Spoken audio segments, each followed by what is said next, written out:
Within the city of Key West, there are building height limits, those relevant top limits being 25, 30, or 35 feet, depending upon location. Staff from the city's planning department are researching a potential ballot question that will allow buildings located within flood zones to be elevated above these height restrictions. If presented and approved, buildings would be allowed to exceed the height restriction by 1 foot on the top for each foot added to the bottom, with a maximum allowance of up to 4 feet above minimum flood levels. This presentation seeks to explain the intent of this effort. During the next several years, flood insurance costs will rise significantly. During the same time, flood levels upon which these rates are based are also expected to increase. Consider also the effects of climate change upon rising sea levels, and it becomes clear the time for planning is now. Buildings constructed long before flood maps even existed were often built at or close to ground level. When flood insurance maps became effective during the mid-1970s, many such buildings were deemed below expected minimum flood levels. Today, these buildings' owners pay dramatically higher rates for flood insurance. Due to recent flood insurance reforms, those already high rates will continue to increase upwards of 18% a year. One of the most effective methods of preventing future flood losses is to elevate these buildings, yet current height restrictions might not allow such elevation to occur. As an example, we'll use a 2-story residence built at ground level long before the flood maps existed. We'll say it's located in an AE6 flood zone and was determined to be 3 feet below the flood level. Ideally, if this home were to be elevated above this flood level, it should be lifted higher than just the minimum expected flood. When elevating a building, each foot above minimum flood level, which is referred to as freeboard, further protects the home and dramatically reduces yearly costs for flood insurance. The maximum savings comes with 3 feet of freeboard. Yet when this house is elevated to the most advantageous level within an area governed by a 25-foot height limit, it may exceed that height restriction.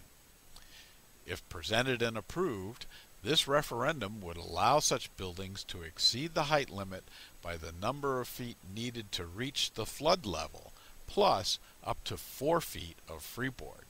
So, for each foot added to the bottom, the elevation of this home would be allowed to exceed the height limit at the top by the same amount.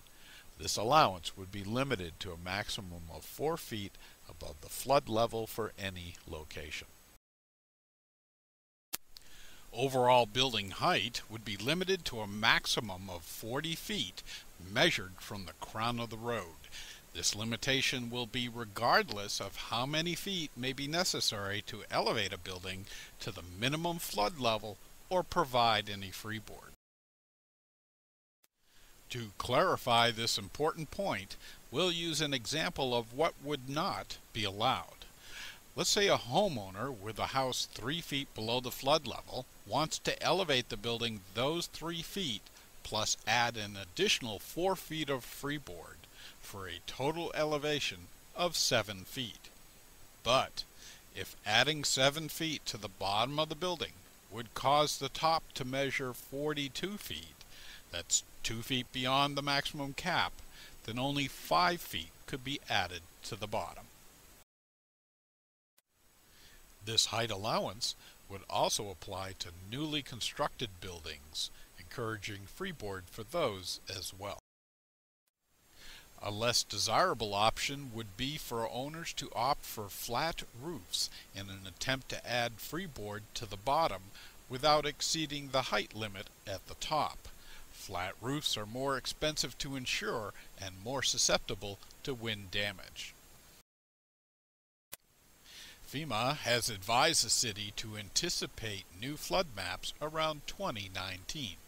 These new maps are expected to have a 1-foot increase in flood levels to some, if not all, zones. Thus, a building elevated today could very well be rated 1 foot lower in a few short years. Therefore, when elevating a building, it would be prudent now to plan for 1 extra foot beyond a targeted height so a loss of benefits doesn't occur when this 1 foot increase becomes effective. Today's regulations regarding the use of enclosed areas below flood levels wouldn't change. Such enclosed areas could only be used for minimal storage, parking, or access to the upper levels. This limitation on usage applies to any freeboard area as well. Such areas created by adding freeboard couldn't be used for habitation. This action would only apply to buildings within a regulated flood zone, which are zones beginning with the letters A or V. Buildings within an unregulated flood zone, known as X zones, wouldn't be affected by this action. The only X zones in the city are located downtown, surrounding the Solaris Hill area, shown on this map as the 2 shaded zones. Buildings within the historic district would still need that commission's approval to elevate a building higher than the minimum flood levels, meaning any amount of freeboard would need HARC approval. Current building height restrictions vary by zoning district. Generally, these are the historic, single-family, and commercial zones. Within the historic district, along with neighborhood zone for multifamily residences, the height restriction varies between 30 to 35 feet. Some of these zoning districts allow variances for an additional 5 feet of uninhabited space, such as for peaked roofs. In the single-family residential districts, building height is limited to 25 feet, with an additional 5 feet, again with a variance for uninhabited space. Certain Newtown commercial zones have a 40-foot limitation on building height. However, these commercial zones won't be addressed here, as they will remain unaffected by this referendum. Unaffected because under this referendum, no building would be permitted to be higher than 40 feet. For more information on the potential savings for elevated buildings, check out our Benefits to Elevation and Freeboard video.